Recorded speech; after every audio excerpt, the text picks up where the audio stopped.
വയനാട് നമ്പിക്കൊല്ലിയിൽ ലഹരിയിൽ അച്ഛന്റെയും മകന്റെയും പരാക്രമം. ഇരുവരും ചേർന്ന് 5 വാഹനങ്ങളുടെ ചില്ല് തകർത്തു.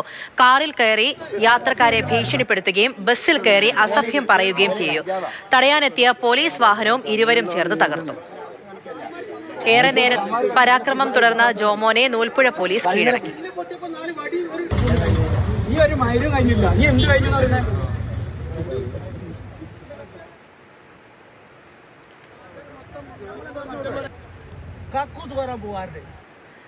എം കമലുണ്ട് വിവരങ്ങളുമായി. കമൽ, അച്ഛനും മകനും ചേർന്നാണല്ലേ? ഭയങ്കര ഒത്തൊരുമയുള്ള ആൾക്കാരാന്ന് തോന്നല്ലോ. അക്രമത്തിൽ പോലും രണ്ടുപേരും ഒരുമിച്ചാണെന്ന് അറിയുന്നു. എന്തൊക്കെയാണ് കാട്ടിക്കൂട്ടിയത്?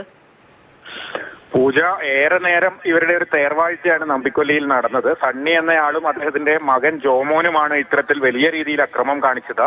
വാഹനങ്ങളുടെ ചില്ല് തകർത്തു, ഒരു ബസ്സിൽ കയറി ബഹളമുണ്ടാക്കിയ ബസ്സിന്റെ ചില്ല് തകർത്തു, മറ്റൊരു കാറിന് നേരെ ആക്രമണം ഉണ്ടായി.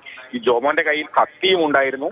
പോലീസ് എത്തിയപ്പോൾ പോലീസിന്റെ വാഹനത്തിന് നേരെയും പരാക്രമം ഉണ്ടായി, ഗ്ലാസ് തകർത്തു. ഒടുവിൽ പോലീസ് ഇരുവരെയും കീഴ്പ്പെടുത്തി. എന്തായാലും രണ്ടുപേരും നന്നായി മദ്യപിച്ചിട്ടുണ്ട് എന്നത് മാത്രമാണ് പോലീസ് ഇപ്പോൾ സ്ഥിരീകരിക്കുന്നത്. മറ്റെന്തെങ്കിലും രാസലഹരി ഉപയോഗിക്കുന്നവരാണോ എന്ന് അറിയില്ല.